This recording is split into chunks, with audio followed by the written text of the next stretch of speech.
Hello viewers, welcome to my channel before the ten. இன்னைக்கு இந்த வீடியோவில் அரைக்கீரை பருப்பு மசியல் தான் பார்க்க போகிறோம். சப்ஸ்கிரைப் பண்ணாமல் பார்த்துட்டு இருந்தீங்கன்னா சப்ஸ்கிரைப் பண்ணிக்கோங்க.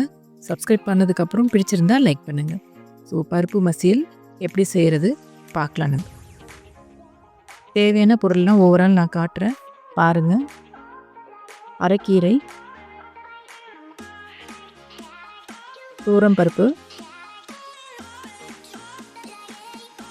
தேவையான தண்ணீர்,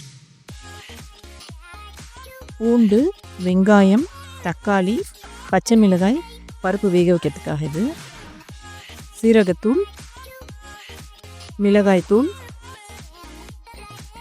பெருங்காயத்தூள், மஞ்சள் தூள், குழம்பு மசாலா தூள், புளி கரைசல், தாளிக்கிறதுக்காக காந்த மிளகாய், கருவேப்பிலை, வெங்காயம்.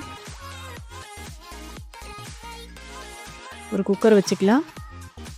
அதில் கழுவுன பருப்பு ஆட் பண்ணிக்கலாம்.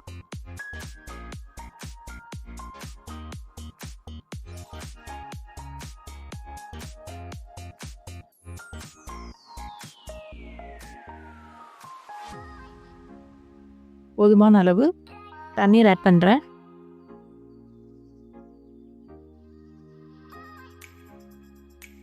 பூண்டு,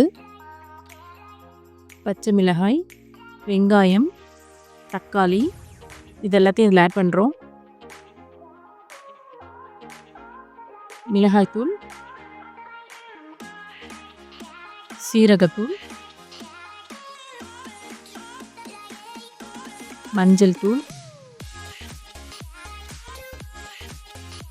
கலந்து விடலாம். எல்லாத்தையும் போட்டு கலந்து விடலாம். இதோட நம்ம கொஞ்சம் ஆயில் ஆட் பண்ணிக்கலாம். அப்போ தான் பருப்பு ஈவனாக வேகும்.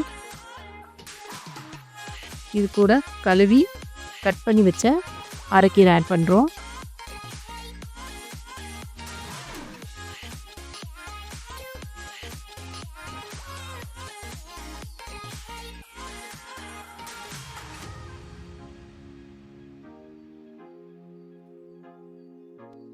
இது கூட கொஞ்சம் தண்ணி ஆட் பண்ணிக்கலாம்.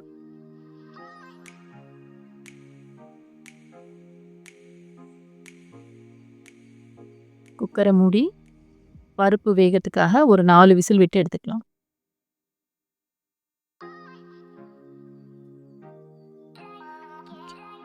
பருப்பு பாருங்க, 4 விசிலில் நல்லா வெந்துருச்சு. அதை அப்படியே அந்த கரண்டி வச்சு மசிச்சு விடுறோம்.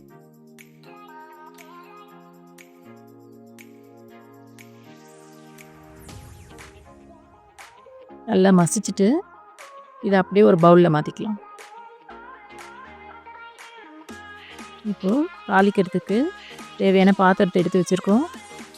போதுமான அளவு ஆயில் ஆட் பண்ணுறோம். கடுகு, காஞ்ச மிளகாய், கறிவேப்பிலை, வெங்காயம். வெங்காயம் நல்லா வதங்கி லைட் கோல்டன் ப்ரௌன் வரணும். அது வரைக்கும் நல்லா வதக்கி விடணும். வெங்காயத்தை நல்லா வதக்கலாம்.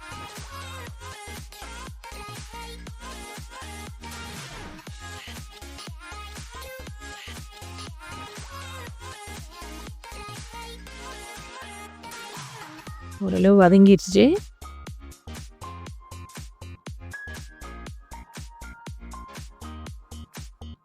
இந்த ஸ்டேஜில் நம்ம பெருங்காயத்தூள் ஆட் பண்ணிக்கலாம்.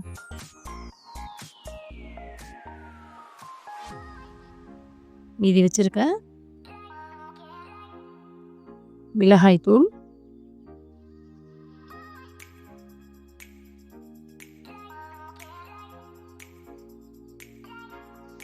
குழம்பு மிளகாய்த்தூள், புளி கரைசல்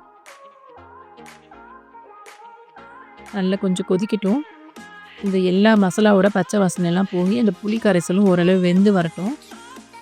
வெந்து வர ஸ்டேஜில் கொஞ்சம் எண்ணெய்லாம் வெளியே விட்டுருச்சு. இப்போ நம்ம அந்த பருப்பு கீரை மசியலை நம்ம இதில் ஆட் பண்ணுறோம்.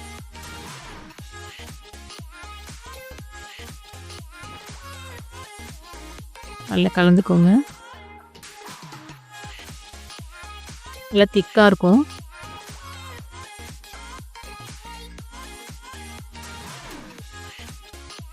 கொஞ்சமாக இந்த பவுலை அலசுனா தண்ணி ஆட் பண்ணிக்கலாம். ஏன்னா இது போக போக நல்லா திக்காகிட்டே இருக்கும் இந்த பருப்பு மசியல்.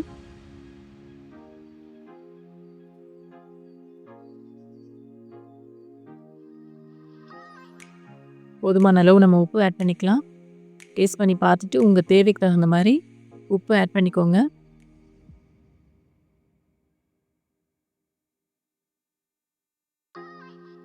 ஆல்மோஸ்ட் ரெடி ஆயிடுச்சு.